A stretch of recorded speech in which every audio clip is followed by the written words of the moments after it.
I was a billionaire like Bill Gates, I'd be flying around in one of my planes. David, first, great talking to you, my friend. How are you holding up through all of this? Because who would have thought the last time we spoke that we would be dealing in such a situation that's going on, not just throughout Canada, but around the world?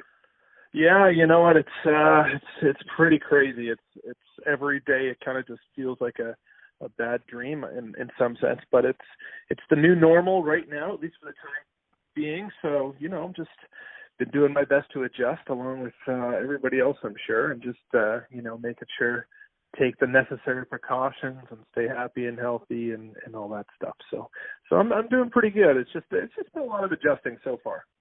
How's it affected you tour-wise and things like that? Because I know there were plans for 2020 that you were going to be out on the road. Yeah, so we had to unfortunately, postpone a few weeks of shows and radio visits and stuff, and so it's a little bit tough. It's a little bit tough right now not being able to reschedule. With the future being so uncertain a little bit. But I will say a little bit of advice for any musicians: don't release an album the day that a global pandemic is declared. It's not it's not a great marketing strategy. It's not sort of monopolized by something else. But but what, the main thing is people are just staying safe and staying home and self-isolating. So it's going to be a weird year for all musicians for sure. But the thing is, though, as you just said, new music is out. You have a new EP out, my friend.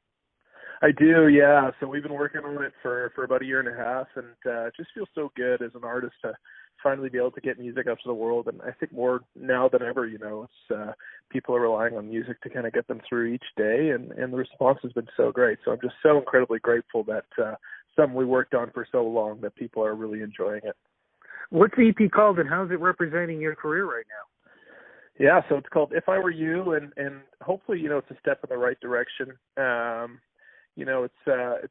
We were pretty intentional with this EP to, record songs that kind of reflected a step forward in my sound and were a lot of fun to play live and stuff like that. We had just gotten off the road with Aaron Pritchett at the end of last year. We'd done 75 shows with him on tour, and we kind of just had a chance to. It was fun. We had a chance, every show to kind of put in a new song off the EP and to see what people thought. And so that was a lot of fun. So our intention was really to create and record songs that fans connected with. And we've had so much positive response so far. So I feel so incredibly grateful. If I Were You, that's the latest single out from the EP also, isn't it? It sure is, yeah. So that was one that was actually very last minute. We basically kind of finished off the whole EP, and then a producer friend of mine from Nashville, his name's Corey Crowder. He's an amazing producer and songwriter, works with Tree Vibes, which is Florida Georgia Line's record label, and produces Chris Young, and of course Jeff Moskaluke. And he tossed me a song my way, and he said, "Hey man, I just wanted you to hear this. I just wrote it, and I thought you'd be great on it." And so, one listen through, and we knew we had to add it immediately to the EP. It was the exact sound we were going for. Lyrically, melodically, I couldn't have written a better song and for myself. And so we got, we had so much fun with it in the studio. And then I later found out that it was actually a co-write with Florida Georgia Line. So it's a pretty cool to have their blessing on the track too. Absolutely. What's the song about? It's kind of just a classic tale. I've been there so many times where it's, maybe a guy meets a girl, who's got a boyfriend and you're just totally in love or smitten with this girl and you just want to make sure that she's being treated right, and you, of course, think that you'll treat her better and love her more and stronger than the guy she's with. So it's just a classic tale of being smitten and falling in love with a girl who's taken, which it seems a lot of the great girls are always taken. Am I right?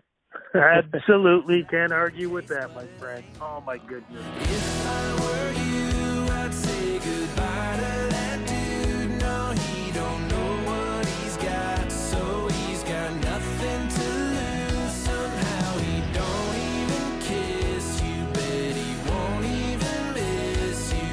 It's so easy to see. I'd leave him for me, girl. If I Curious, though, because now, can't be out there touring, but a lot of people are doing online shows. Anything happening with you on that front? Definitely. We're definitely going to do a bunch of that coming up. It's been so great to see so many artists, taking online to help people through this time. And there's so many that are happening right now. We kind of wanted to wait for those ones just to give those artists, the room to be able to successfully host those. And then when it's a little less saturated, we're going to start doing a bunch of that too, because I think that's one thing people are really going to miss is being able to go see live shows and live performances. So it seems a lot of artists are doing that right now, which is so great. And then we're going to start doing that in the future too. All right. Well, cross fingers it's going to be happening soon. But in the meantime, social media is the place to go. Where do we go to follow you and what's going to be happening, throughout this tough time and throughout 2020? Yeah. Well, David James Music is my handle for everything. Instagram, Facebook, all that stuff. Just trying to stay connected with fans, and I'm so grateful for social media in a time like this, because I think, 10 years ago, if this had happened, it would be so hard for fans and artists to stay connected. So I'm very, very grateful. And it's been fun. I've been kind of having a lot of fun with, doing some cooking and making some cocktails and stuff. I bartended for about 10 years. So I've been having a lot of fun with fans doing that stuff on social media, just keeping it light and, tossing the music stuff in there too. But, we're all in this together. And I think however we can, show each other appreciation and love and gratitude and just care for each other, I think it's going to be really important, and I'm so grateful that music and fans and musicians, all those things can kind of support that community. Well, David, we're grateful for you, your music, everything you're doing to keep our spirits up. Look, my friend, I'm looking forward to when we get a chance to talk again. It's not going to be this won't be going on. We'll be able to shake hands, hug, and really talk about some great times. Can't wait, man. I look forward to it, and thanks for taking the time. No problem, my friend. You take care, and best to your family. Take care. You too. Thanks. Bye. Bye.